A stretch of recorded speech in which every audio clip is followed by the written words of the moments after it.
গ্রীষ্ম মৌসুমে হাঁটু পানি থাকায় তা মারিয়ে গন্তব্যে যাচ্ছেন শিক্ষার্থীরা। পোশাক ভিজে গেলেও বিকল্প না থাকায় এই ভোগান্তি নিত্যদিনের সঙ্গী।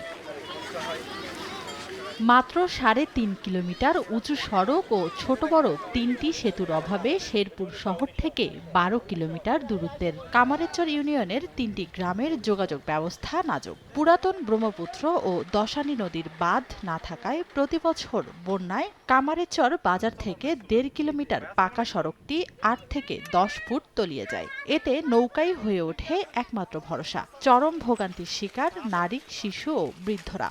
স্কুলে আসার সময় অনেক সময় কাপড় ভিজে যায়, আরেক সেট কাপড় চোপড় নিয়ে আসতে হয় যেন স্কুলটা মিস না হয়। অ্যাম্বুলেন্স নিয়ে আসবো, তাও নিয়ে আসতে পারি না। রাস্তা নিচু থাকার কারণে অনেক ছাত্রছাত্রী স্কুল আসতে পারে না। বন্যা মুক্ত করতে গেলে কামারচর বাজার থেকে ৬ নং সর পর্যন্ত এই রাস্তাটা আমাদের উঁচু করা দরকার।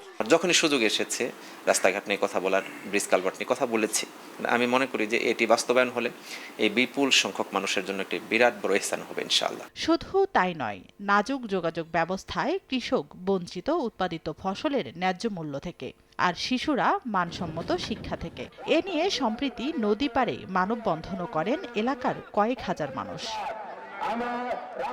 এ অবস্থায় সেতু নির্মাণের আশ্বাস এলজিডির। দশানী ব্রিজের ডিজাইন, ড্রয়িং এগুলি চলতেছে।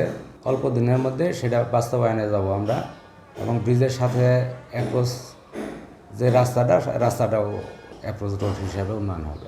পয়স্তির চর, গোয়ালপাড়া ও ৬ নম্বর চর গ্রামে প্রায় ২০,০০০ মানুষের বসবাস। সময় সংবাদ, শেরপুর।